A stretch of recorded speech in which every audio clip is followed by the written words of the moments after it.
Welcome to the Visionist Pathway. At the Visionist Pathway, we continue to pray and hope for peace in a world increasingly marked by conflict. Recent reports indicate that Mujtaba Khamenei has been selected as the new supreme leader of Iran by the country's Assembly of Experts following the death of his father, Ayatollah Ali Khamenei, amid the ongoing conflict in the region.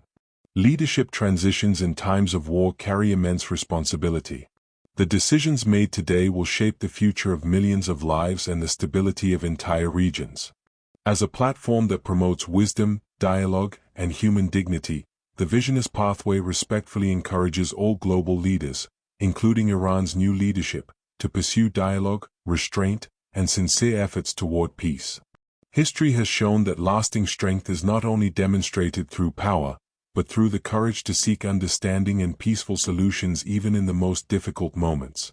We hope that this new chapter in Iran's leadership may also become an opportunity for constructive engagement, diplomacy, and steps towards ceasefire and reconciliation with opponents. Let us continue to pray for wisdom among leaders and protection for innocent lives everywhere. Peace is not weakness. Peace is strength. Peace is vision. We stand for peace. Appointed now Ayatollah Khamenei's son, Mojtaba Khamenei, as their new leader. These are pictures right now, in Iran.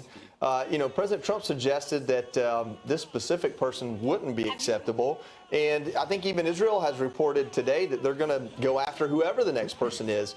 So, what does this mean for the operation? I don't know that killing the Ayatollah was top of the list for the United States objectives as the ones they've pointed out as recently as today. But does this mean he's going to be target number one as we continue operations? Well, I don't want to get in front of the president and our great national security apparatus and making the right determinations there. The president, I think, is correct in saying, look, we're going to have to sort of sign off on whether you're putting somebody in place and in power who is going to have the interest of stability, the interest of the people of Iran, the interest of the region, or whether you're just putting somebody else in place, carrying out their theocratic intentions to eradicate Israel and to go after, quote, the great Satan. So we need to make sure they've got people in charge of their country who are no longer trying to destabilize the world, fund Hamas, fund Hezbollah.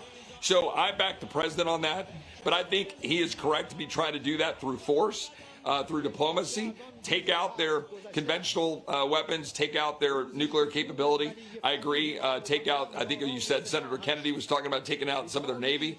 Agree with that. And I'm glad we've taken out a lot of their bad guys. But they can't install another crazy person, or we're going to be dealing with Iran for decades to come. So keep applying the pressure, but I do not want to be building soccer fields in Tehran like we were in Baghdad, 15 years ago. And I'm sure you agree with that. I don't want to be in that exercise again. No. I think we've learned from that exercise, no question, Congressman. It's Joe Concha. How do you define, Congressman, unconditional surrender, and can that be achieved without ground troops? Well, I think that is a difficult question, right? I mean, again, the president went in and made the determination it was in our national security interest. The president defined the result here is when they cry uncle, right? I mean, that was very, Trump speak for, hey, you're gonna basically do what we're telling you to do. So we'll know that when we see it. But I think it's when we know for sure that we've dismantled their nuclear capability, we've weakened their ability for striking Israel, advancing their ability to get to strike us. I think when we have some degree of a regime there that is able to be put in place that is not the continuation of what we've been dealing with since 1979. Now, again, can you do that without boots on the ground?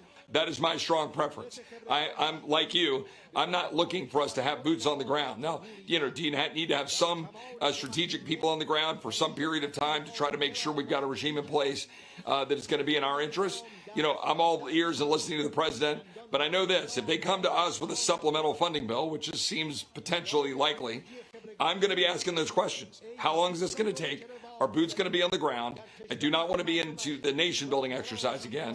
But I'm with you to make sure that we're taking out their capabilities and make sure that whoever is installed is not going to continue their radical agenda.